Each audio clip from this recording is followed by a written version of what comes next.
Andrew, as someone that I've watched grow a business here locally, what is it taking to get you to where you are?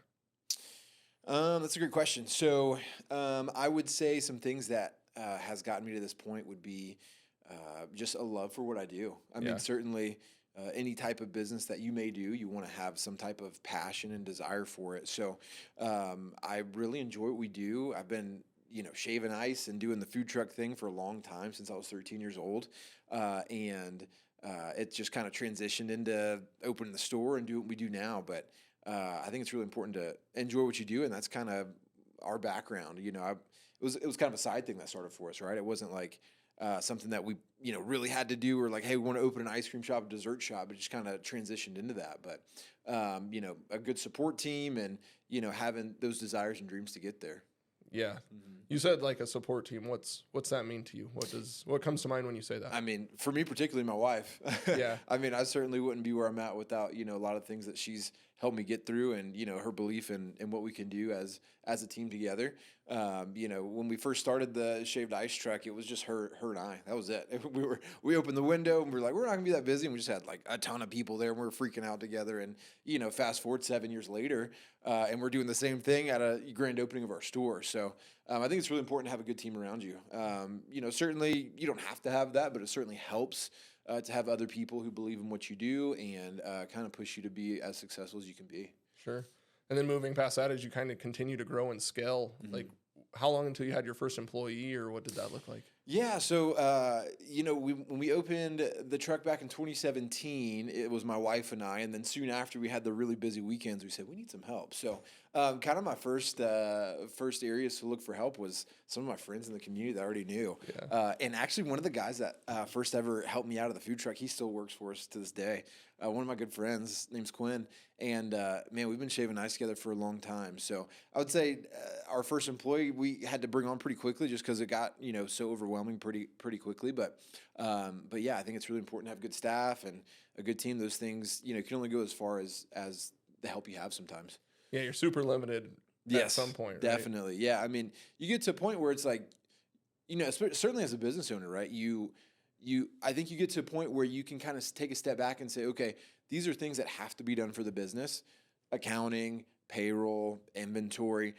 But once you are able to get to a point where you bring on some help that you can afford to help you, you take a step back and say, okay, what are the things that I can focus on that help me grow the business, right? So for me particularly, I really enjoy what I can do with our social media.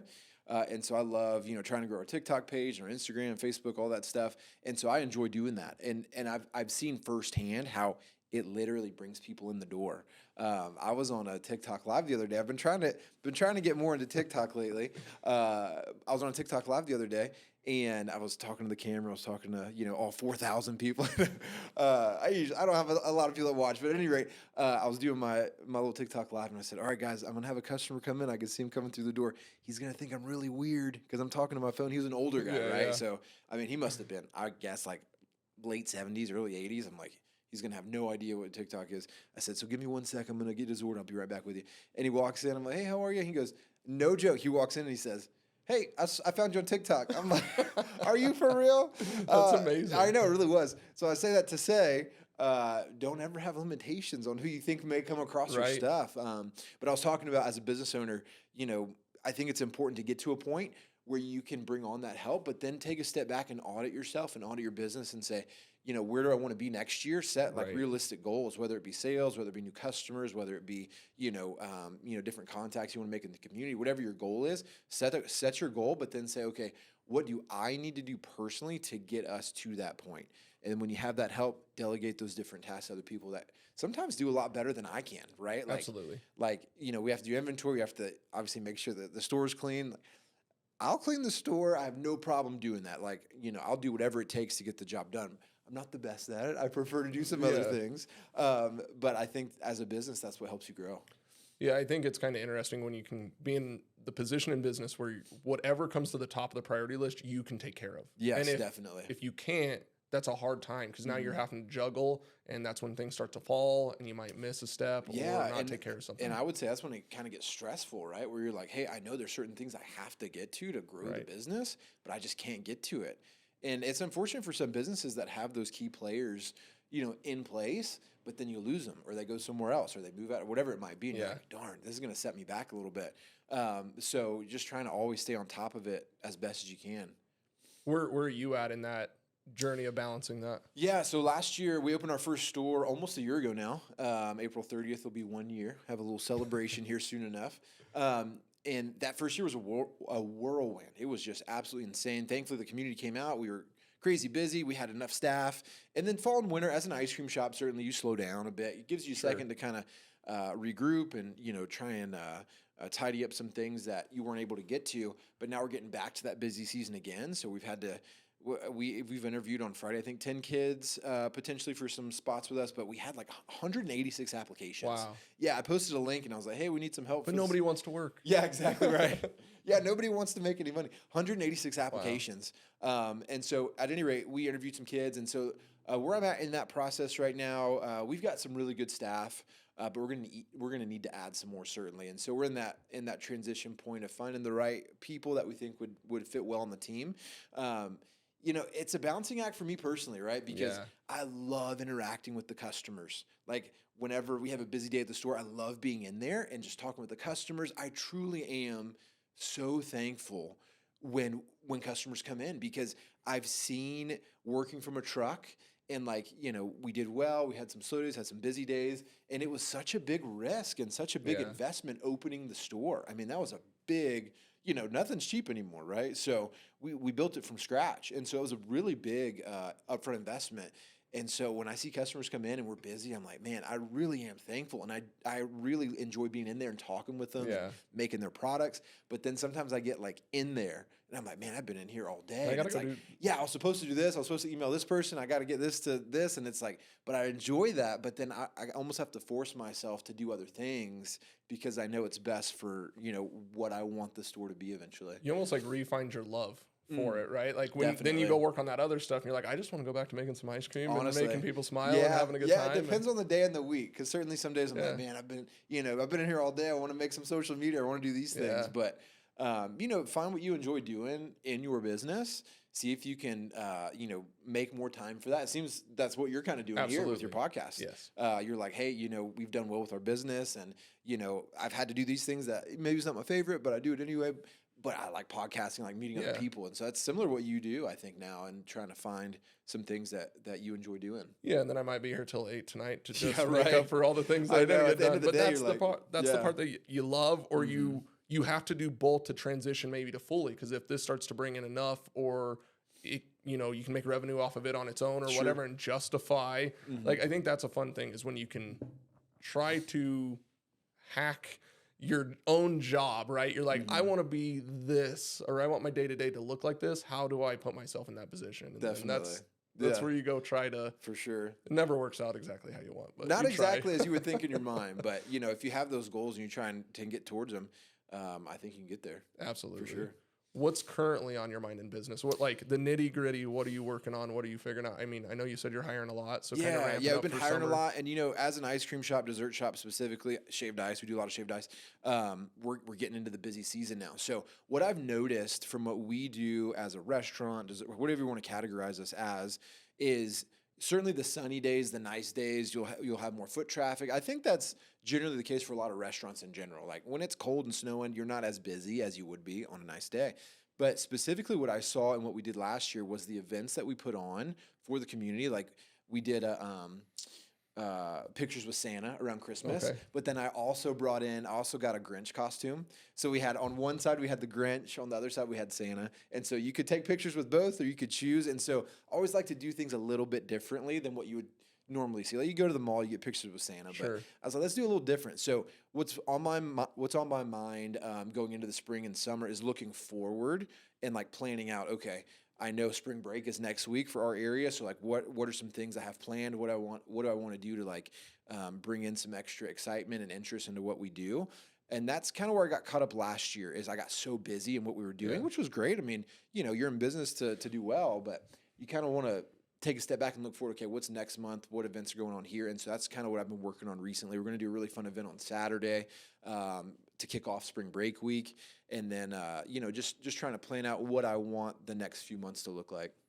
I think I've noticed that in working with a lot of companies and businesses or talking to other people in business is if you get busy, the business almost stops kind of growing because you're so busy in operating it right then in that moment. You don't have that opportunity to like plan and look forward or push. Like the foot on the gas kind of comes off because you're busy like today, not definitely looking forward. And I would say that kind of goes back to what we were saying is I do enjoy like serving the customers. Yeah.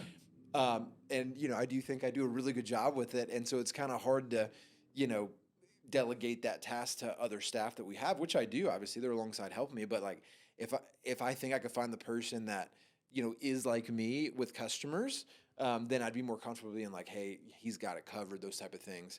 But I think it's important, you know, I say that, but I also think it's important to let go of some of those things and entrust those to other people that you bring on. So, but yeah, I definitely see that. You kind of get bogged down in your day to day and you're like, oh my word, I need to do this. I'm doing this. And you kind of forget to plan and do things that'll help your business grow in the future. Yeah, which is okay if that's what you want, but don't get 6 months down the road and be like, man, nothing's changed. Well, and specifically for me, because, you know, not exclusively, but I mean, most of our revenues between March and, you know, the end of September, specifically for what we do. So, you know, you got to strike while the iron's hot for us.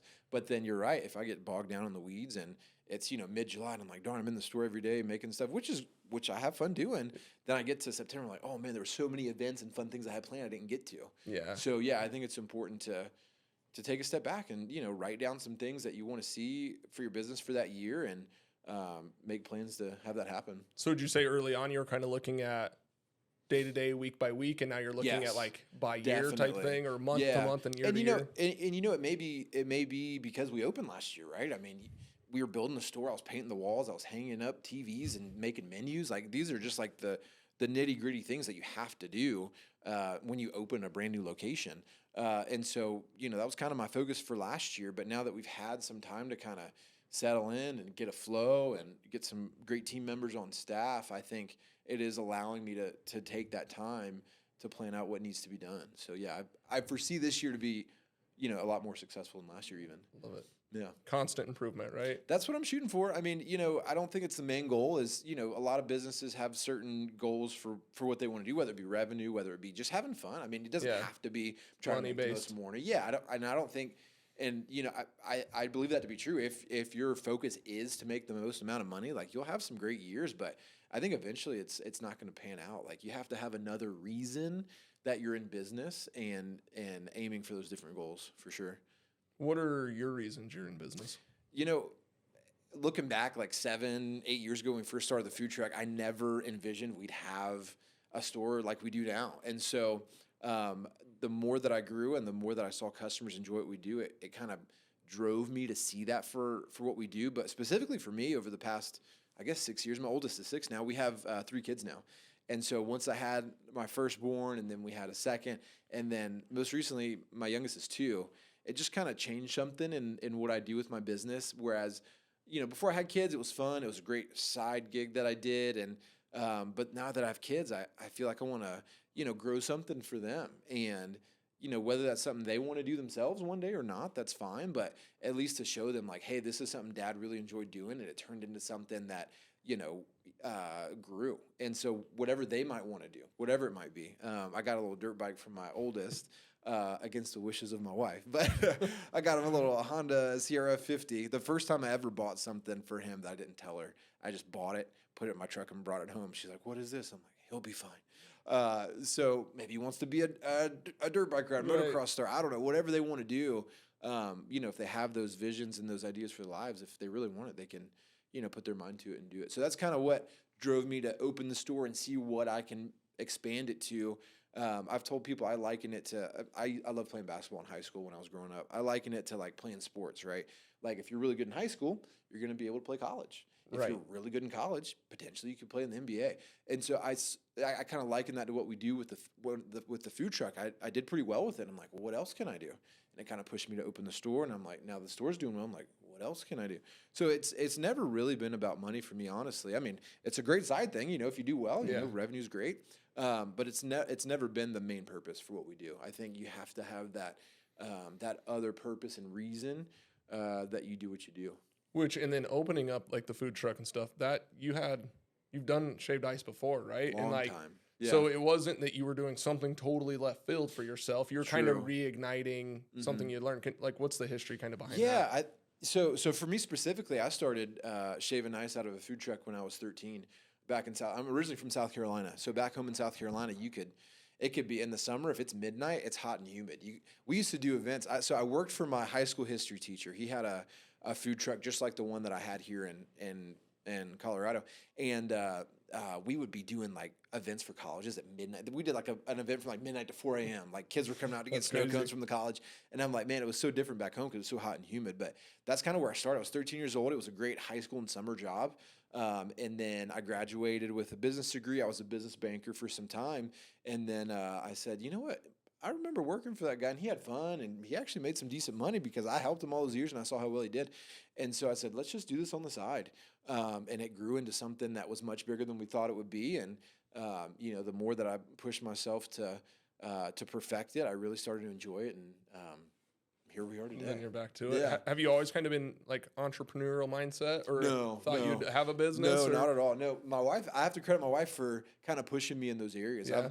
Traditionally, personally, I've always been very risk averse. Like, I'm not somebody that wants to risk a lot. Like, I'm very comfortable, doing what I do. This is what I do.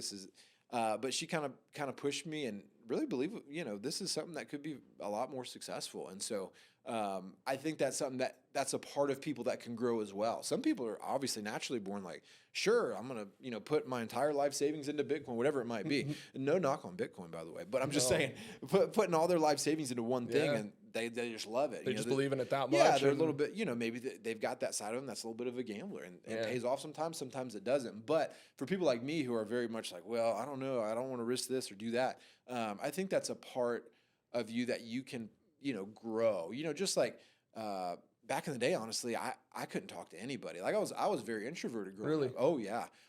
It took me a while to kind of come out of my shell, and now, honestly, I could talk to anybody about anything for way too long. I'll get on those TikTok lives, I'm talking to people, I'm like, all right, guys, I got to go. I could talk all day. But there's different, like, areas of ourselves that I feel like can grow over time if you wanted to, if you focus on it, just like anything. So, how important do you think that as a business owner, being introverted, now being more extroverted and being willing to talk to people, how important has that been for kind of I think for me specifically, it's opened up a lot of doors. We get a lot of people to come through the store, and I enjoy talking with them, and come to find out they, have a baseball team that they run, and they're doing a big tournament, and they need, they want to have my food truck out, or, they are HR at the hospital, and they're putting on an employee event, so I think it's important to have those conversations with your customers, or just people you come across, at Starbucks or Safeway, just striking up conversations on occasion. If anything, you get to know more people in the community, but I think it opened up a lot of doors that you didn't even know was possible. So it's been important for us. Yeah, I think working with a bunch of companies like we do, I try to tell them, like, you need a face of the business. And some people are like, absolutely not. Some people lean into it. Some people get better over time with it. But I think, because them walking in, if it's a baseball team, they know, hey, can I talk to you about something real quick? They know who they're going to. They don't, hey, who's the owner? Who's the boss here? Is there a manager?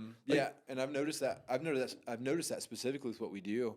And I think an easy way to do that is to be more comfortable on social media. And, all of us know, I mean, we're doing a podcast, we're doing social media now, but all of us know, radio and newspaper, and to an extent television, is kind of not where the attention is, right? A lot of the attention is on your phone. A lot of the people watching us right now aren't on their desktop. They're on their phone watching this. And so as a business owner, I think you really limit yourself if you don't become comfortable on social media or on Facebook, whatever you might use. Not to say you have to. I mean, so you don't have to. But it helps. But your competitors who are more comfortable with it, they're going to have a leg up, and there's no way around it. So I'm not saying you have to do it, but for me, without social media and some of the people we've been able to draw in from that front, we wouldn't be as successful as we are. And just like anything, it takes time. When I first started using Facebook and Instagram, like, I wasn't super comfortable. Like, some of the videos weren't good. And still, I have a lot of growth. I'm not anywhere where I'd like to be with some of my social media platforms. But over the years, I've become more comfortable, just like anything you do. A lot of the business owners that may be watching, or just people that are interested, whatever you do that you're good at now, you weren't good at one point. It takes time, right? Absolutely. Just like people that have different hobbies, riding dirt bikes, playing golf, whatever it is. Like, you start from here, and if you focus on it, you'll get better and you'll be here. It's the same with social media, and I wish more business, well, I say that, but then I'll get more competition, right? I joke, I'm like, for the longest time, I was the only one in the area that was on social media all the time as far as in my niche. Yeah. But now I'm seeing more across the area. I'm like, darn, they're coming up behind me. They saw what I did. Yeah. So now they're getting on it too. So, but I think it's important if you want to grow your business, get comfortable on social media for sure. Yeah. Mm-hmm. And I think I'm even in a place like on camera, I'm far more than, I'm pretty introverted, even though I like to make videos and stuff that, but in person. But once I get going, it's good. It's like that initial interaction thing. But like you, hey, welcome in. Like you gotta be like right there. Yeah, definitely. And honestly, most recently, I know I keep talking about this TikTok live stuff, but it's really even made me even more comfortable because you're just on this TikTok live and you have people from Florida or Michigan or potentially locally. I've had some people locally and they're just watching you and you're just like, hey, what's up, guys? And you just got to come up with conversations and just talk to them. And, sometimes the lives aren't good or the posts aren't good, whatever it might be. But the more you do it, the better you get, just like anything else. Definitely. Yeah. Mm-hmm. I think that's with business. Oh, yeah. The more you do, the better you get at it. Honestly, yeah. With whatever you might be doing, it doesn't have to be social media. I mean, if you're, whatever your business is, like I said, you start from here, you challenge yourself, you push yourself, and eventually you get better at what you're doing. No doubt. What made you want to go from like food truck, it's working well, to I need to do a storefront, or like why make that move? Because there's a lot of food trucks that just just stay as a food truck, the food truck was great. I mean, we certainly could have kept doing that and done fine with it. Or to do another one, right? Yeah. Or another. Well, and actually, it's funny you mentioned that. I did do a second food truck, right? So I had my first shaved ice truck for years, and it went well, and we actually took a weekend trip to Nashville, and it was like February of 2020, so right before the world shut down. And we went to this little milkshake bar that we happened across, and I was like, oh my word, this is so cool. And they were making like crazy milkshakes in front of you. And I told my wife, like, this is exactly what we do, because we do crazy stuff with our shaved ice, except instead of ice, they have a milkshake. I'm like, we could do this pretty easily, and it's fun. It's a little different. And so we came back, but then, coronavirus and everything kind of shut down. So I said, well, maybe we hold off on that. So I kept trying to convince my wife, hey, let's open a store, a milkshake bar. She said, no, not yet. And I said, it was 2021, 22. I said, all right, if I can't open a store, I'm going to buy another food truck then. So I bought another food truck. We had 2 trucks running. One truck was Three Amigos Snowballs, a little green shaved ice trailer. Another one was For Goodness Shakes. It was a little red truck that we had. And I parked them like right next to each other. So we had the milkshakes, we had the shaved ice, and we were doing both out of it, and they both went well. And eventually over time, I convinced her, like, hey, let's take the leap. And so we combined the two. So now we have shaved ice, we have milkshakes. And so now we combine the two and rebranded to call it Shiver and Shake. Obviously, we got Shiver with the ice and Shake for shakes. But what pushed me to open the store was just seeing the success that we had. And over time, being more comfortable with handling, a long line of people, handling customer issues, handling, those different things that happen as a business, right? So as you're running your business, you can have a great week or a month, and then something pops up. You're like, oh my word, I didn't realize I had to handle this. When you start small and you do those little things that can teach you over time, like for instance, for me specifically, I'd have a long line of people, the generator goes out, or the extension cord's not working, and this person ordered this, and the employee accidentally made that. Like, it's important to put yourselves in those situations where everybody's looking at you and you need to figure out a solution. And it's just training yourself. Like, okay, I've been through hard things before. I've been through customer issues before. So that whenever you do want to push yourself to bigger aspirations, you've already put in the time. I'm going to harken back to, a sports program, right? Like, you play basketball or football, and like you put yourselves in these tough situations, fourth quarter, close game. Like, the more that you do that and you're more comfortable with it, then when you get on to the bigger stage or the bigger things, like you'll have a chance to be more successful. Yeah. Day to day, do you have meetings with your team, or? Honestly, that's something I need to do a little bit better job of. So in the spring and summer, we've got maybe 20 staff, and we're in there all the time. We're really busy. In the fall and winter, our staff goes down to maybe 7 or 8. And a lot of times there's, 1 or 2 in there on occasion, because especially during the week, it's not terribly busy. But we have had those, sit down meetings to kind of, see where their aspirations are as team members, right? So certainly a lot of the people that we employ are in high school and college, and, they're going to school for accounting or different things. But I think that's another thing that is, important as a business owner and as somebody that leads your team, is to figure out like what drives them, like why are they working with you, what do they enjoy about those different aspects, and their day to day as well. But yeah. Mm-hmm. Yeah. Do you think a lot of businesses try to, you know, bring in contractors, or they don't want W-2 employees, but then you're trying to build a team that's consistent and there and knows the product and all that stuff, right? So what's some advice for bringing on W-2 employees that, you know, that you need there every day and you need to know how to make the products and go through a training, and, you know, people that are like on the verge of, do I kind of grow and add employees, or do I just kind of keep doing what I do because I can control it? Like, what's your thought? I think that's a balancing act, right? Because there are some people who own their business and they want it done this way, and it has to be perfect every time.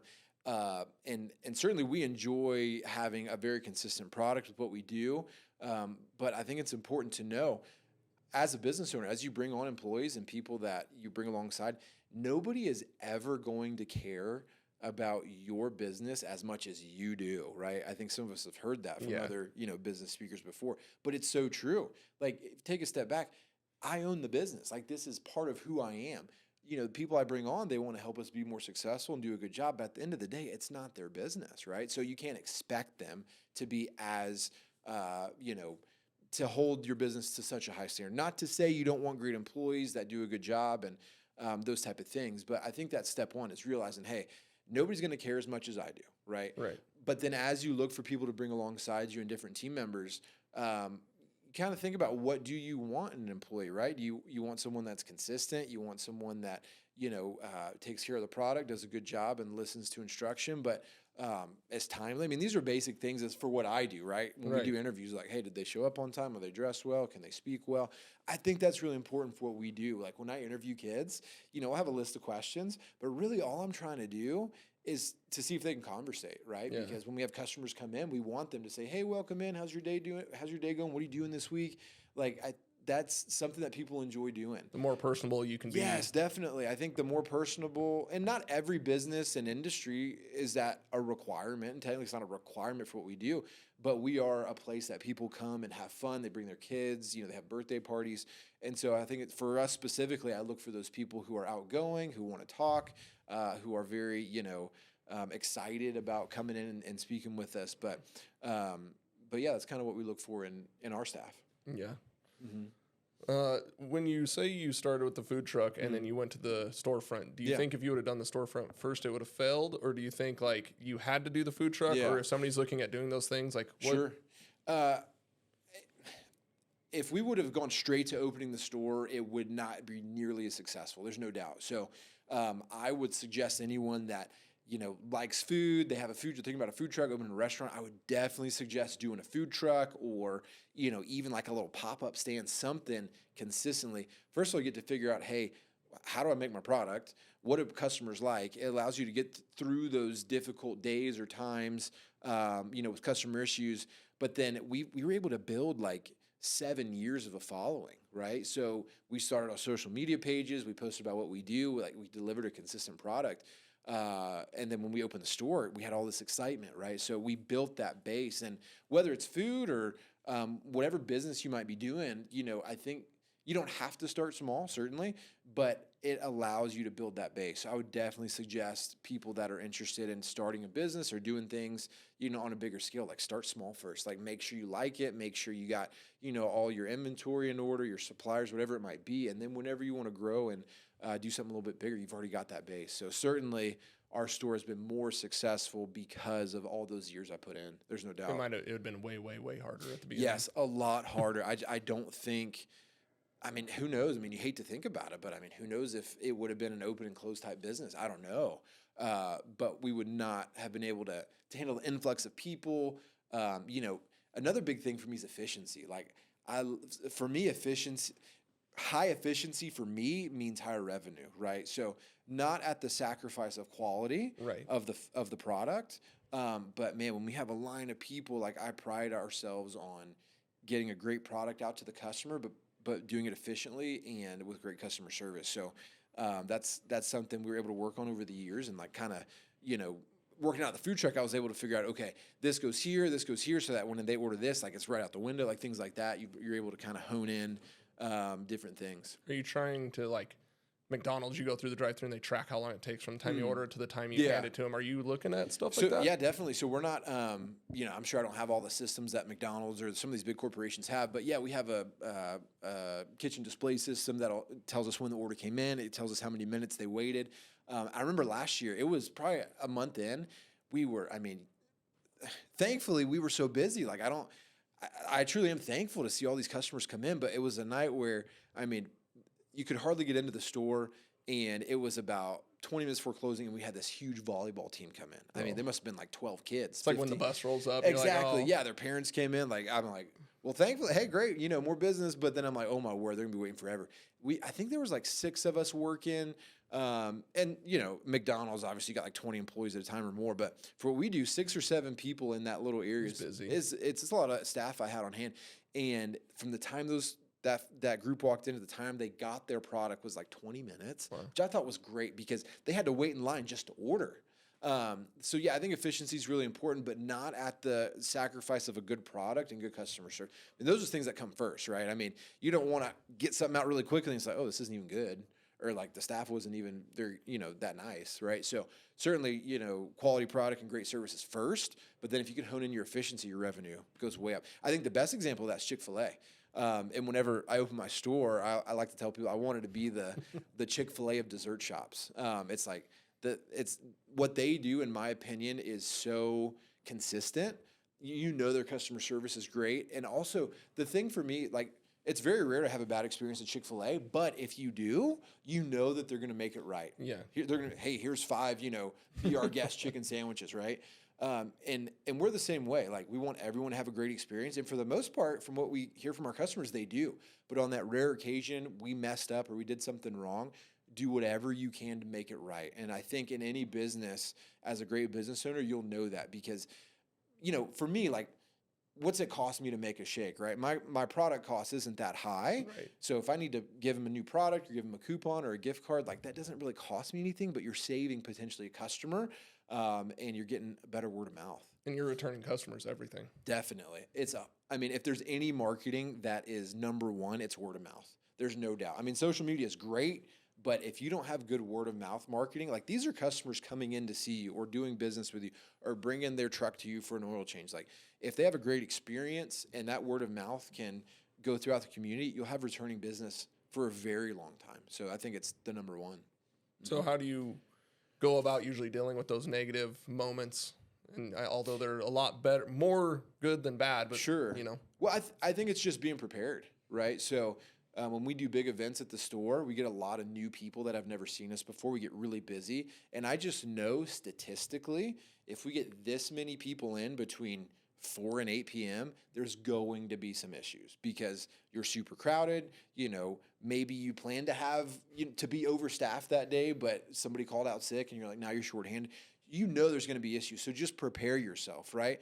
I keep bringing up this example of sports, but I think it's so important and it teaches a lot of things. Like, you're going to face adversity, but if you prepare your mind going into it, like, hey, this might pop up or this might pop up. And I've kind of grown in that arena being a dad now. Like, I kind of over prepare and like, oh, the kids need this or this. Like, you pre-plan those things, right? So it's important as a business to pre-plan, like, hey, I think this is how smoothly this is going to go, but this popped up. Like, how am I going to deal with it? So when we have a big group of people come in or we have a really big event, I know there's going to be somebody say, oh, I ordered this, but I meant to get this, or this wasn't made right. Just make it right for them, It's a numbers game kind of thing. 100%. If you have 100 customers come through, you're not going to have 100% satisfaction. And it's okay if one. Yeah, you're going out of the to 100, have, right? Yeah, and our dessert shop, our ice cream shop, a lot of people enjoy, but it's not for everybody. Yeah. Some people come in and it's too bright and it's too fun, right? Some people they don't like that. Yeah. They just want to get their vanilla ice cream cone and they want to, maybe go somewhere else next time, and that's fine. Your business is not for everybody. Whatever you do, whoever you are, some people aren't going to jive with it, and that's fine. But if you can create a consistent product, and for the most part, people enjoy what you do, and you're consistent with that approach, then over time, your business will grow. How'd you develop like a pricing structure for your products, and like how much of that goes into? Obviously, you need to make profit, and sure. you're not trying to be the cheapest ice cream in town either. You're trying to like create a very over the top experience, Definitely. right? Yeah. So like, how did that come about? Was that from the? Yeah, I reference the shakes because that's what I usually get when I come in. But like the shave ice and stuff too kind of comes along with that, right? Definitely. Like, yeah, thankfully for what we do, specifically with shaved ice, our product cost is fairly low, considering it's, frozen water and sugar for the most part, right? Which isn't too expensive. But, as you open a business, specifically what we do, you understand like, oh, there's a lot more that goes into owning a business. You got your payroll, your workman's compensation, different insurances, obviously your electric bill, your rent, different things that go into it. So, certainly you got to know what your product cost is and say, hey, what can I charge for this product considering the experience people get when they come in, right? I'm going to mention Chick-fil-A way too many times, so forgive me. But you don't go to Chick-fil-A for the chicken sandwich, in my opinion, right? Because if you do a blind taste test, and for a minute, Chick-fil-A, don't get mad at me, but for a minute I was going to Popeyes for my chicken sandwiches. They were super good. But if you did a blind taste test, you can take a Chick-fil-A chicken sandwich and a Popeyes and a KFC, and you're like, wow, they're all pretty good. But what sets Chick-fil-A apart is that experience, right? Mm-hmm. So that goes back into my pricing structure. We're not, if you're going to compare our milkshakes or our desserts to McDonald's, certainly you'll get a better price at McDonald's. No doubt. I'm not going to. You're not trying to compete there. They're not our competition. They're not our niche. But what we do and what I like to do is to have something that people enjoy, but to make it different, right? And so we have those over-the-top creations. But as soon as you come into our store, like you see the brightness, you see the pink couches, you see the awesome murals on the wall, and our friendly staff. And so, not to say you're paying for that, but I mean, you are getting a better experience. Just like you can get a burger at McDonald's, or you can find like a really nice burger place where, absolutely, you have to take reservations, and they have this really cool, like, peanut butter and jelly, egg, burger, whatever it might be. It's different. People come for that. And so that goes into our pricing. If you are different and you do provide a better experience, I think you could charge for that. Just like, there's people who detail cars, right? Yep. And, they'll get 10 cars in like 5 days. And then you'll have those companies that spend, 3 days on one car because they're perfectionist. And they can charge more for that because they have customers that want that instead of the in-and-out service. And so I think you can price that into your product a little bit for sure. Yeah, I think, you go to McDonald's, you get a shake, you're not taking a picture and putting it on like your story or yes, whatever, right? Definitely. That's a great point. Yeah. So we kind of built our store and built our menu, and what we do is I like to say Instagrammable, right? Do people want to get the product and tell all their friends about it? Yeah, take a picture with it, maybe get we have a little selfie wall that we put with like, my wife did a lot of the decor. It's very much, push towards like the girly aspect. We got pink couches and the photo wall, but I think it's important, specifically for what we do and food and product and how we want to be relevant on social media. Do people want to tell people what they just got or what their experience was on social media? Like, what are you doing that is providing your customer with that experience? Be like, man, that place is awesome.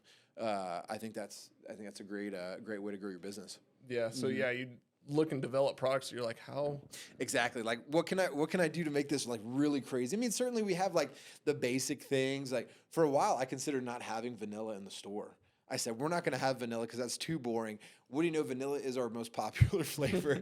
So I'm glad I have vanilla. But no, we try and do things that are over the top, that are crazy, that, draw attention, that you got your pizza place, you got your burger place, but like what's different? And that's just who I am as a person. Like as a business owner, that might not be you. You might want to just, do what's traditional. Like you like, muted colors and like just, basic things, and that's fine. But like me as a person, like I like things that are different and over the top and like bright and stand out. And that's kind of, transition to what we do in our store. So I like Crumble Cookie, and they change their menu every week. Yes. And I think it's such an interesting business concept, design, and what a great thing for marketing and also creating a need to go this week because it's going to be gone for a while. I think that's a great idea. We do that a little bit with our menu. Yeah, I've noticed. I would like to do that more, but the amount of time and thought it takes to do that is great. And once you've built it, then it almost runs on autopilot, right? And I don't keep up too much with Crumble Cookie, but I do understand that they change their things out. But I'm sure by now, the first week of May, you know, we got Mother's Day. This is what we did last year. Like, here's the cookie for that week. And so I've been trying to build that with our store. We just opened a year ago. So like, you know, around Mother's Day, we do like a chocolate covered strawberry dessert, right? Yeah. So it takes time to build that. But I think it's a great idea because it does create that sense of urgency. Then when you look back at it, you're like, cool, we got 300 shakes we can make. Right. But the menu is only going to hold 10 at a time. So then we know what we're doing logistically and what we need on the shelves to make these things. Exactly. Yeah, because the inventory changes and like, you know, your supplies and different things like that. So you want to make sure to sell through what, you know, I have this shake for this month. Well, okay, you want to sell through that product. You don't want to just have to take it off and now you've got all this extra inventory. So I think it's a balancing act. And obviously they have it down to a science, it seems, because they do it quite a bit. When we saw some stuff kind of like micro viral going around during Christmas time with the little Christmas tree like snacks and stuff, so like those are limited time. So if you wanted to include something like that into yours, it's limited until you can't even get it anymore. True. So. And that's we did like a little Christmas tree cake shake over Christmas that was a lot of people enjoyed. Right now, something that's super viral and I know a lot about because I'm in like the food scene and dessert is they call it like a pistachio Dubai chocolate style dessert, and so we just came out with that at the store recently. It's really hard to find the products for it, but a lot of people want it. So I think if you have that opportunity within your industry or whatever you do, where you can offer something that's limited and people enjoy, like do everything you can. If anything, it'll taste good, but then it like comes semi-viral locally for you on social media, and you'll draw in people who are like, oh, he does shakes too, and you know potentially get customers. And then re-engaging customers like a year from then when it's back. Exactly. Yeah, and that's specifically what we do. I think we're kind of working through some of those weeds. Like, hey. We're almost up on a year now, so I could look back to last year like, oh, I did this week and that was successful, or I tried this and it wasn't as successful, and just building on those things that, brought you in more business. Today's episode is brought to you by High Speed Media, and it's actually where we're sitting here in the podcast studio. We are a full-functioning social media management, content creation, digital marketing agency that helps take you to the next level digitally. Whether you're needing help with creating content, posting more to social media, or just taking it off your plate completely, we can help. If you would like more information, visit highspeed.media or check out all of our social media accounts. Something else I want to talk about is kind of cash versus debt as far as building a business. Like, have you mostly bootstrapped it? Have you taken on any loans? Did you have a big savings account to try to kick that off as being a background in banking? Like, what's kind of, how'd you go about it? Because, right, you see people go take on huge loans, try to make it happen really fast. Right. And then, or people that bootstrap and build it over years. So what's... Yeah, for me specifically, what I did, it kind of started as a side gig, right? So we did a food truck. We were able to pay for the food truck in cash and kind of see where it went. I think it's important as you start a business, you don't really want to, in my opinion, you don't want to put yourself too far behind the eight ball. And I do also think that how you run your personal finances, it will transition into business, right? So if you're able to, I would highly recommend saving up your nest egg. Like if you want to grow into something bigger, then to go ahead and, use some of that savings to do that. Not to say that you can't get a loan and, SBA loans and things like that help. But if you're always, building your business on that premise, I think eventually it catches up with you. Thankfully for us, we did so well with the food truck. We saved up over the years, and we were able to kind of, build everything from what we saved. And I think, we've seen businesses that have tried to go public and do things quickly. Sometimes it works, sometimes it doesn't. Specifically, something I was thinking about is Boston Market back in the day. They got pretty big pretty quickly, I think in the early 2000s. I was reading through the Chick-fil-A book, and they were talking about this and how Chick-fil-A is still a private company, but the owner was pressured into going public and growing as fast as Boston Market, opening up a bunch of locations, and they decided not to. He said, and a good quote that he says that I really want to apply to my business is to get better before you get bigger. Because if you try to get bigger too quickly, you could go out. But if you get better first, your customers will force you to get bigger. And so I would always recommend any entrepreneur, anybody in business, like, try and do it, in a smart way financially. That way, if you have a bad month or a bad season, like, hey, like you're not paying all this interest back to the bank. I think it's important. Yeah, debt could kill a business. It can, honestly. I mean, not to say exclusively. I mean, certainly it helps some businesses, but depends on how you use it and how you treat it, just like anything else. If you could be, responsible with the loan and responsible with, paying it back and things like that. But if you're relying on it to sustain your business all the time, I think it catches up with you pretty quickly. Especially, I was in banking for a while, and some people would do like the adjustable rate mortgages or, different things. And then you get the interest rate to skyrocket, and now your interest on your debt's gotten a lot higher. So if you could pay cash and do it frugally, I think that's the best way to do it, in my opinion. Yeah. Because when you take that financial stress off at a certain point, like it allows you to be less stressed, right? As you're working day to day, like, hey, we had a great day or we had a great week. That's cool. If not, that's cool too. Like, we're still doing just fine. Yeah. I think that there's maybe not the first business, maybe the second or third, like you would understand the game more. So then you're like, okay, to make this happen in a more rapid rate or to get to the level of profitability quicker and not utilize my personal funds, maybe the debt makes sense, but you got to really you got to know the numbers. You got to make sure, this is what we project this to do. Like if I get this loan at this rate, like, it's not taking all of your revenue all the time, because obviously as a business, you have to have excess revenue to sustain yourself and the business and things like that. So, I think it's a good point. If you get a second or third location or you're trying to grow your business and you can do it, in a smart way, I'm not saying exclusively, but for me personally, I prefer, if I can just pay everything cash, I just do it cash. Yeah. You don't have to worry about the bank. You don't have to worry about the interest, those type of things. And you just, move on from there. Sure. What are you currently investing in? Like what aspects of the business are you trying to push forward or invest in or change within it? So currently we get our ice cream from a great supplier out of Texas, Bluebell, and it's great ice cream. But I'm trying to convince my wife, my business partner, I'd love to make our own ice cream. I think it would be so good. It would taste better. Over time, the cost of the product would go down. I mean, certainly it's a bigger initial investment. Those ice cream makers can be pretty expensive, the commercial ones. But that's kind of where I'm trying to focus now over the next few months is, we already have a great product. We have a great customer experience. It's consistent, but I'm like, how can I make it that much better? Like, there's a side of me that is very competitive, right? And that goes back to my days playing sports back in the day. But I'm always like competitive. I don't know how to put it. Like, I would say like internally, like I would never go on social media or talk to other people and say, oh, we're way better than this company down the road. Like I would never say that publicly, but in my mind, I'm like, okay, here we go. Like, I want to crush them. Oh, I'm gonna put them out. Like not in a mean way. No, like just it fires you up. I truly believe there's, in a lot of cities and markets, there's enough business for everyone. Like, absolutely. I truly believe that. When I opened my truck and I opened a second truck, people were like, oh, there's not enough, business in town for everyone. I'm like, there's enough business. So I truly don't want to put other people out, but competitive, I'm like, oh, we're way better than this team. Or like this business, when people come in, they're like, oh, this is pretty good. It's kind of like this. I'm like, no, it's not. Like, this is why we're so much better. But I think it's important as a business, like, what does set you apart from other people? What do I got to do to, in their mind, be so much why better? Should I choose you over this business? Like, what is it? Like, just personally, like, we were doing a bunch of interviews for the store for new team members. I'm like, why should we hire you over somebody else? Like, what makes you different?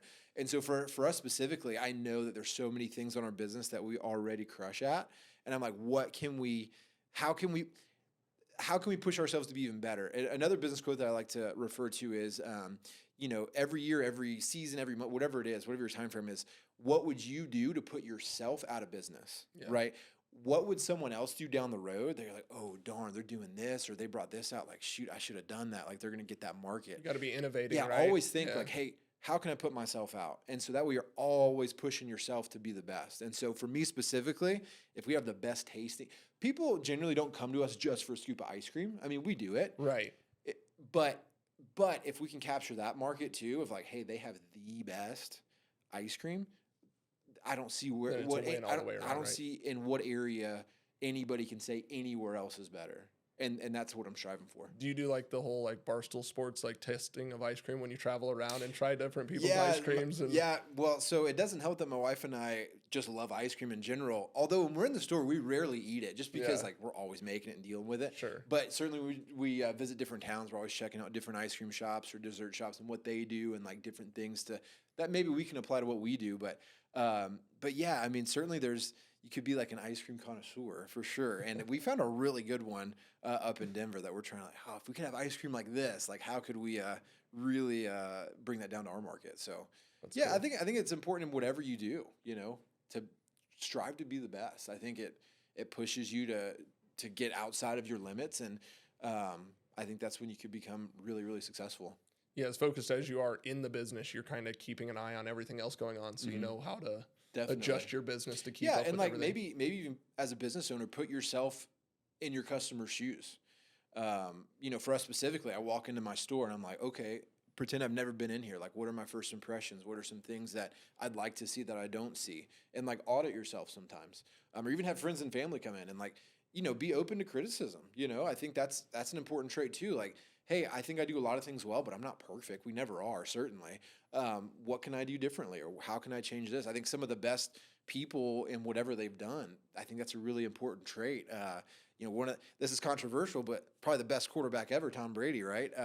He's always trying to, I would think he would say like he's not perfect in what he did, like, but he always strived to do that. And I think that's a trait of successful people in businesses. Like, other people would look at you and say, man, you're killing it everywhere. But like inside, you're like, well, yeah, but this could be a little different, or I could do this a little different. So you're always pushing yourself to make a better experience for your customer and make a better business. When looking at like Tom Brady and comparing it to business, we went to a keynote during CES and he went on stage it wasn't like this. Everybody was like, holy cow, he's here. Yeah. But not everybody was like, I love that guy. Right. He's very controversial. Like, right. Like he's actually beat more people's teams than like, unless the Patriots were your team or whatever, right? Like for sure. Tampa Bay was your thing.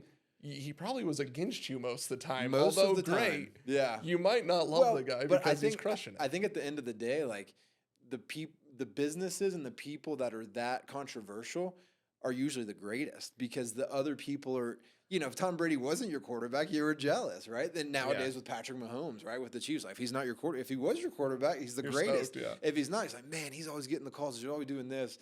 But the people that are at that level of what they do, like they put so much time and effort into what they do that they are the best. And you can like them or you can not, whether you have a business competitor that people in the area say they're the best, like, well, what are you doing to improve yourself? Don't compare yourself to them now. Like there's other, dessert shops and ice cream shops across the country that I follow on social media. And I'm like, man, they've got a huge following. Like, man, they do this better than I do. And it's like, okay, what can I do? How can I improve myself? And, maybe in 10 years I'll be there myself. Just always striving to. Yeah, I think so. I think it's better. Yeah. Do the best of what you can right now. And over years, those small improvements that you have day in, day out, like they build over time. And then you look back 5-10 years later, you're like, oh, I started here and now I'm here. Yeah, you start to look at it like, how do I be twice as good as I am? But then over time, it's like, how do I be 5% better? Exactly. How do I be 2% just better? A little bit. Yeah, just a little bit better, a little bit different in different ways, for sure. And looking for 2%, you might find 50%, but it's true. Yeah, you're more in the weeds trying to figure out like, why doesn't that work, or what's going on here? Exactly. Yeah. And I think we talked earlier about having a great team around you that allows you to get to that point where you're like, okay, they can handle these things, and then I can be the quarterback, and I can, be the head coach, however you want to, to phrase that. But you can kind of take that time to really lean into something and figure out, how do I make this better? Yeah, I truly believe that I want everybody enjoying what they do, right? So how do you position the business to be more about everybody enjoying what they do, and whether it's the clients they work with, or what your customer looks like, or the product they're making, or whatever, right? They're just like, how is it a better experience for everybody involved? And those are hard questions to answer sometimes. Yeah, they can be. And I think, it varies from week to week. Like some weeks you got to focus on this, some weeks you focus on that. But if you could pick like the top 3 to 5 things that will grow what you're trying to do, and just focus on those. Some other things, they might kind of go by the wayside when you wish they wouldn't, but you can only do so many things, as a person and as a business owner, you can only do so many things yourself. So figuring out what those top priorities are, I think is definitely important. What's your day-to-day life look like? Like some people wake up super early, some people stay up late, some people work out, some people like, what if I, followed you around for a week? What's your schedule look like? So I try and have a pretty decent routine. So I'll wake up generally between 5:30 and 6. Depends on when my little ones sometimes wake me up. They'll wake me up at like 5.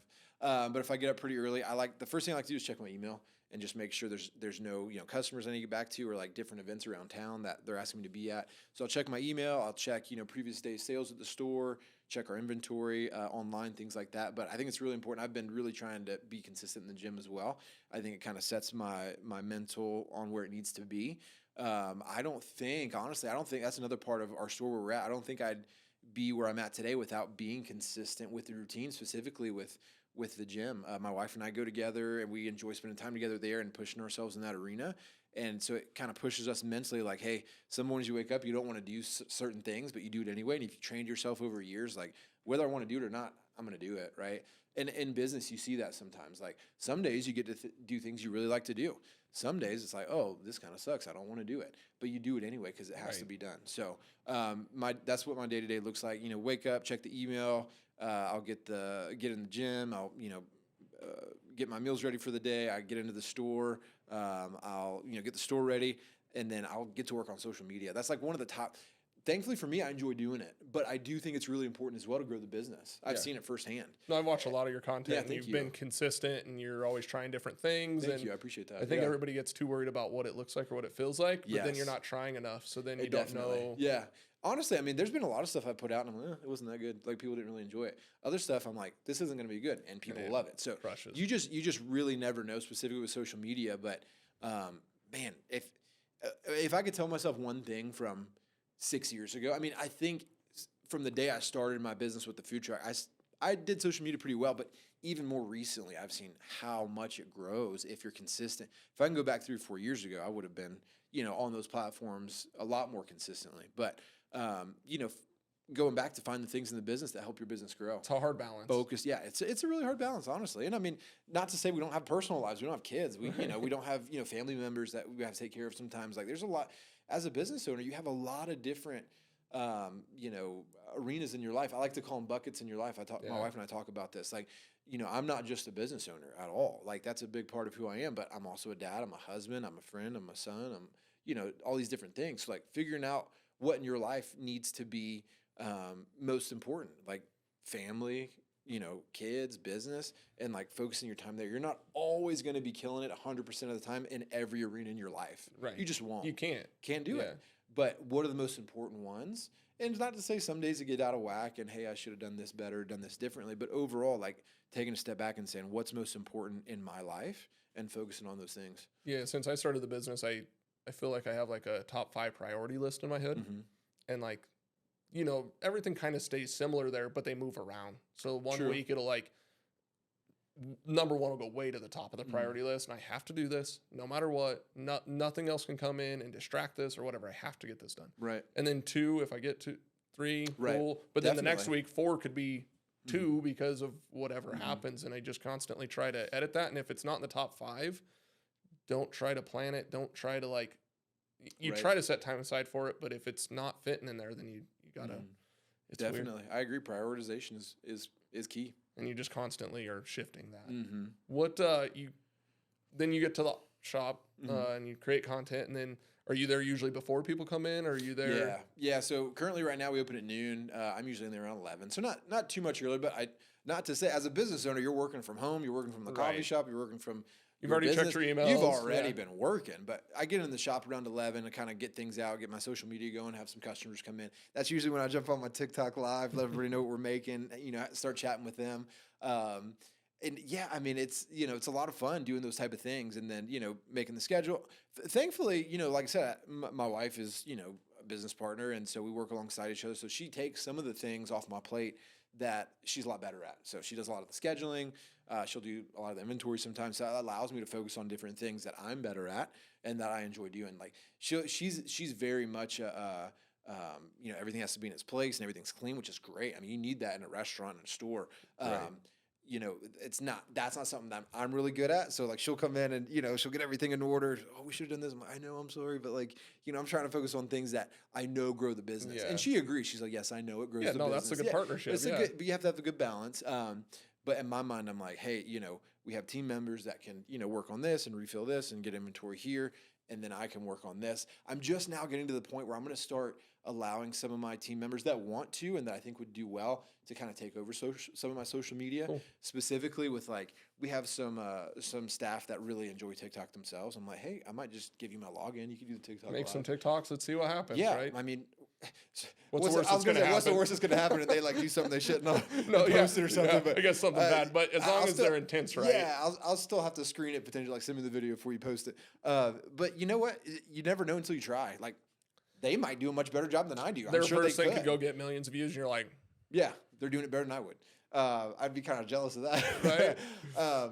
But yeah, that's kind of what our day-to-day looks like, and it's a lot of fun when we put on the events. The events are a lot of fun because the community comes out and they love what we do. So I really enjoy doing the events. So you like trying to promote events to then draw in potentially new people. Yeah, we get a lot of new faces to come in for events because, oh, that's pretty cool. I'm trying to think of one of the, we did a daddy-daughter date night for around Valentine's, and then all the moms on social media like, what about a mom and son date night? I was like, all right. So we did one of those, and it was much busier than the dad and daughter night because I realized it was different. Like you see daddy-daughter nights and things like that sometimes, but you never see like a mom and son night that a store like specifically puts on. So we certainly targeted like, you know, moms and sons, the sons generally between like 2 and 10. Mm-hmm. We certainly market towards it because we're giving like little treat bags with like little toys and candy. That's cool. So we got a lot of new customers. They say, oh, we see you on social media. We never came in, but this is a fun event. So I got all those new faces to come in, and Big had a great experience. So when the summer comes around, they have a much nicer day. Like, hey, let's get some ice cream, get something sweet. Like they'll think of us. Do you have a lot of like? How often do you see somebody come get a shake? Like, what's like your busiest? Yeah, I mean, you know, some of our top customers, I would say 2 to 3 times a week. You know, we're not a coffee shop or Starbucks where people come every day for their morning coffee. I mean, some people maybe in the summer come almost every day to get a shake or some shaved ice, but maybe 2 to 3 times a week, I'd say see the same consistent customer, and it's great because you can build that relationship and have a little bit different relationship with people like that. Yeah, that's great. Yeah, it's fun. I mean, I think that's really cool because we might be a once a week shake or type, every but other like week. but people coming in 2-3 times, like that's really cool, and then you get to know them personally. And do they get the same thing every time? They keep changing it up. Although I do have some customers that come in every time I post something new. They're like, oh, I saw you post this. I want to be the first one to try it. So that's a lot of fun. I will say though, when I had the food truck as a drive-through, I saw a lot more people every day. Because it was, in my opinion, it was a drive-through, so it's a lot easier to get in and out, right? Where what we do now is it's just a walk-in store, and so you got to get out of your car, obviously, come in. I do one day want to open more locations, and I'd love to have a drive-through location because I do think we get that more consistent, potentially every day, you know. Isn't that crazy? Just because they don't want to get out of the car. Well, and honestly, I mean, you know, if Chick-fil-A didn't have a drive-through, right, I mean, how they'd still be different busy. Would it be, right? I don't want to stand in the line. Exactly. I don't wanna, whatever. I mean, just sit in your car, scroll on your phone. Like you don't have to get your kids out. Like all those type of things. So we do see consistent customers. I know we'd see more consistent every day or every other day if we had a drive-through for sure. So maybe one day. That's always working forward. Yeah, definitely. Yeah, you're not trying to like stay stagnant and just stay where you're at. No, and that's part. And you know, there are, like I said, you might have a business where you enjoy what you do, and like business is steady. You don't want to grow. That's perfectly fine. I mean, people have different ambitions and desires for what they want in their business, what they want in their life. You don't have to always be pushing yourself all the time, and you really can't. I mean, you get to a point where you get burnt out. I mean, we know how that feels. So you know, you need to take a step back. You know, take a vacation, take some time off, so that when you come back, you're like refreshed and ready to go. So. I don't think you can always be 100%, I'm going crazy, I'm going to push this, but you can have seasons of that where you kind of push really hard and then take a step back. It's almost like, if you're running a super, well, I was going to say marathon, but generally you try not to stop in a marathon, but maybe you're doing a multi-day race. Yeah. Right. You say, hey, I got to this level, I'm going to take a break, and I'm going to get to this level, take a little break. And like, you do need to enjoy what you do and kind of reward yourself where, you need to say, hey, I have done pretty well. Like maybe I am pretty good at this. And like, be a fan of yourself sometimes. It sounds weird, but I'm saying like, hey, like look at yourself and say, hey, little pat on the back and say, good job. I mean, not like, consistently, not all the time. I mean, you do want to push yourself, but like, for me specifically, when we opened the store, it was a very emotional time for me because, it's something that grew. It's something that once I did the truck for a while, I was like, hey, maybe I could do a store. Maybe it'd be successful. Maybe it'd be really fun. And we had that grand opening day, and I saw all the people coming in, and I saw, everybody saying how much they loved it. It was just a very, like, realization moment. Like, I actually did this. So I took, like, a little break, and, like, I was, like, proud of myself for what I was able to do with the help of my wife and some great people around me. But, if you start a business and you find some successes that you come across, like, take some time to say, hey, you did it, but then keep pushing yourself. Yeah. You almost need the reset to get some energy to go forward. Yeah, I mean, maybe Tom Brady or Bill Belichick would disagree. Like, they win a Super Bowl, and the next day, like, in 12 years, you can take a break. Right? Yeah, right. Well, we got to win another one. But, like, you do need to take that time and say, hey, these are some goals I set for myself, and I actually did it, and actually got it. Like, take that time to say, good job. Like, what else do you want to do? And so, like, when you push yourself through those hard things, for me, like pushing myself in the gym and pushing myself through other mentally taxing things, like, you say, hey, I've been through hard things before. I can do it again. And like you push through that and you see the success. And even when other people realize, you're like, hey, I guess, like sometimes like, I guess I am pretty good at what I guess I know what I'm doing. It's working, sometimes. right? Yeah. So that's a really fun aspect of it. Where are you at on the work-life balance? Like, is there a day that you kind of check out, or do you try to check out every so often to take a little mini vacation, or? Yeah, I mean, thankfully, with the businesses we have, we're able to have some great help around us that we entrust to kind of leave the businesses to them sometimes. And we're able to take little day trips, and we'll take little weekend trips, my wife and I. But I try here locally, our kids are out of school on Fridays, so I'll usually take Friday off and Sunday as well. But now that we're starting to get busier in the store, I like to be in there. And so with summer coming up, I know I'll have a lot of time to spend with my kids during the week. So I may try and work a bit more on the weekends. So shift a little bit? Yeah, I might shift around a little bit depending on the season. But, that goes back to routine, like trying to have a similar routine to what you've always had. It just kind of, you don't wake up guessing like, hey, what am I doing today? Or what's this? I think as people, like we enjoy a routine that we like, right? Like if it's a routine you hate, like maybe you don't, you try and get out of that routine. But if you find a routine that you like, trying to stay consistent with it just sets you on a good path. Yeah, I think knowing what your body needs, right? Like, do you need 9 hours of sleep? Do you need 6? How do you balance that stuff to then set you up for success? Because like running a business, I know like our diet's terrible. Like I should eat better. Sure. I should, watch those things. But then you get busy and you're like here till 8 or 9 at night, and you're like, I'll just grab something or whatever. Sure, I have no energy to cook or do whatever. But to try to build that in or figure out in your own life what aspects you can dial in on and try to build into a consistent. Yeah, I think, as some people can function just fine off of 6 hours. Yeah. When we had newborns, I was getting like 2 or 3 hours a night. Like it's crazy how your body can like transition and still, do well during the day. But I try and get to bed pretty early. I've never been a night owl. Some of my friends growing up back in high school, we'd hang out, have those, Xbox nights. I'd be the first one to go to bed at like 11. They're up to like 4 in the morning.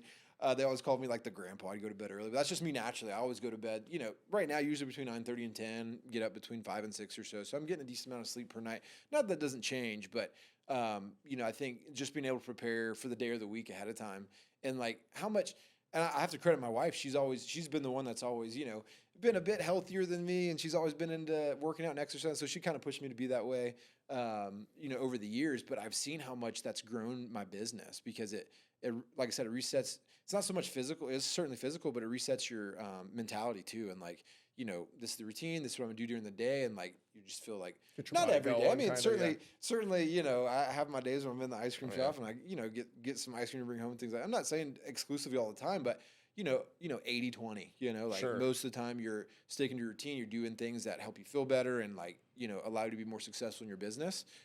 It's never going to hurt you. It's never going to hurt your business for sure. It's just doing those things sometimes that suck, that can allow you to be more successful. How about having kids while growing a business? Oh my word.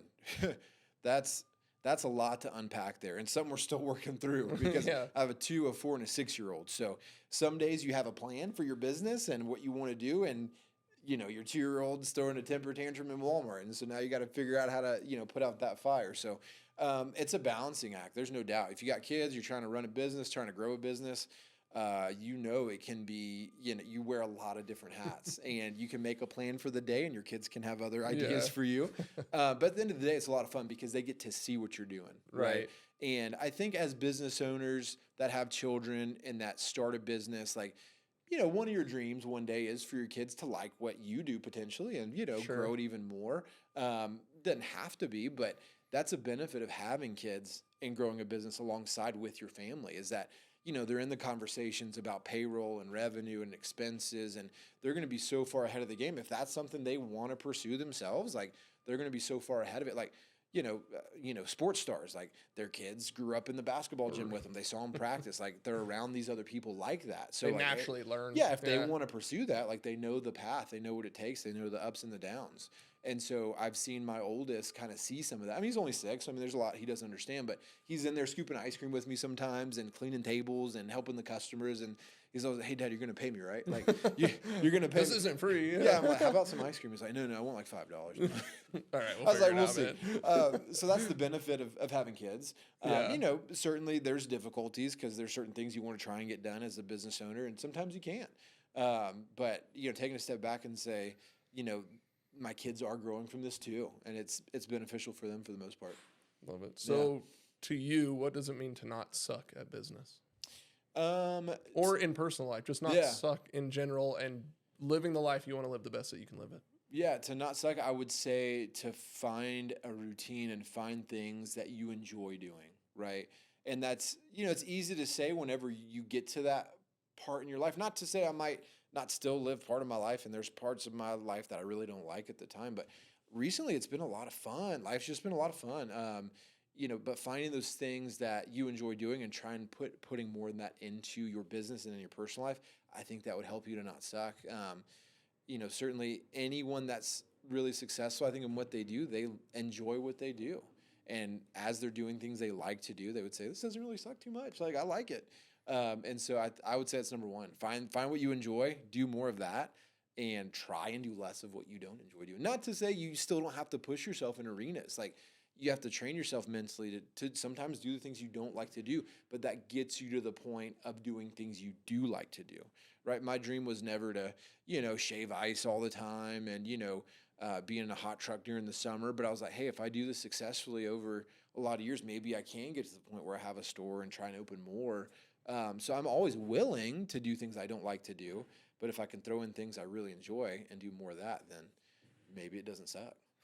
Love it. Yeah. What about outside of all that stuff? What are you into? What are you working on? What are you thinking about? Like, it's outside of anything we've talked about today. What else is? Yeah. So I'm from South Carolina originally. So that kind of forced me to be a Carolina Panthers fan. And I'm a big NFL Carolina Panthers fan. Unfortunately, we've been sucking pretty bad lately. Although I've got a little bit of confidence in our quarterback, Bryce Young. He's had some good games, some bad games. We'll see how he does over the coming years. So I always keep an eye out on my team back home. I'm hoping to get back in July. I like to bring my son out for their training camp. Back, they used to have it in my hometown. They used to have their summer training camp. That's how I became a big fan. So I'd go since I was 6. I'd go watch them practice, get autographs and stuff. But they recently moved it from my hometown in Spartanburg, South Carolina, to Charlotte. So now they're practicing in Charlotte. But at any rate, I'm gonna try and go back in July and bring my son with me and have him watch some practices. And then I mentioned earlier I got him a little dirt bike last year. So trying to get my dirt bike running. I've been having a lot of issues with it. It's an older. I might just throw it away and get a new one, honestly. But I've been trying to work on the carburetor. I changed out the stator on it and different things, and it was running. Now it's not running. So if I can get it running, I told my wife I'm going to sell it and get something newer. Yeah, it's a much older dirt bike, but he's always out there riding. He's like, Dad, I want you riding. I'm like, I do too. So I'm trying to get my dirt bike running and, just having some fun around the house. Yeah, just even that couple, now that the days are longer, having a couple hours in the evening to just go. For sure. Go have some fun. And yeah, I think, as a business, a lot of times your business can become your hobby and you love it and you're always doing it. But then you do need to still have other things outside of it where you can just force yourself to shut your brain off for a minute. Like, hey, I'm not even thinking about the business. I'm not even thinking about my social media, and you're just focusing on certain things that you enjoy doing just as a person. Got to try to get away from the phones and the internet. Yeah, because for a little bit. Because your business can become your hobby for sure. And that's, that's a pro and a con, right? Yeah. It's like, hey, I really love doing it, but then that's all you ever do. Yeah. And so sometimes you need to force yourself. You do need to force yourself to find those things that you enjoy doing and working that into your routine for sure. On. Well, I appreciate you being on. Yeah, of course. We got a couple cameras here. If you want to tell them, where you're at, if they're in our area, what they should come do, and tell them or follow you online or whatever. Yeah, definitely. So if you happen to be in the state of Colorado or anywhere surrounding, get on a plane, get in your car, find us at Shiver and Shake. We're in Pueblo West, Colorado, 1002 North Market Plaza. In Pueblo West, we serve the craziest artisan milkshakes and shaved ice. From the moment you walk into our store, you're going to see the awesome decor on the wall, the fun vibe that we have for you guys. Follow us on social media, Shiver and Shake CO, TikTok, Instagram, YouTube, Facebook, on all those platforms. But if you're looking for something outside the box, not your everyday ice cream, in a fun environment, you got to come see us at Shiver and Shake. And if you guys go in, you see him standing there, and you watch this podcast, you made it all the way through all this, make sure you tell him that you watch this, and it'd be amazing. So thank you so much for being here. Thank you. I'm sure we'll talk again soon. Very good. Thanks for watching the first ever Don't Suck podcast. If you enjoyed that conversation like I did, make sure you hit that subscribe button and give us a follow on all of your favorite podcast platforms. We'll see you on the next one.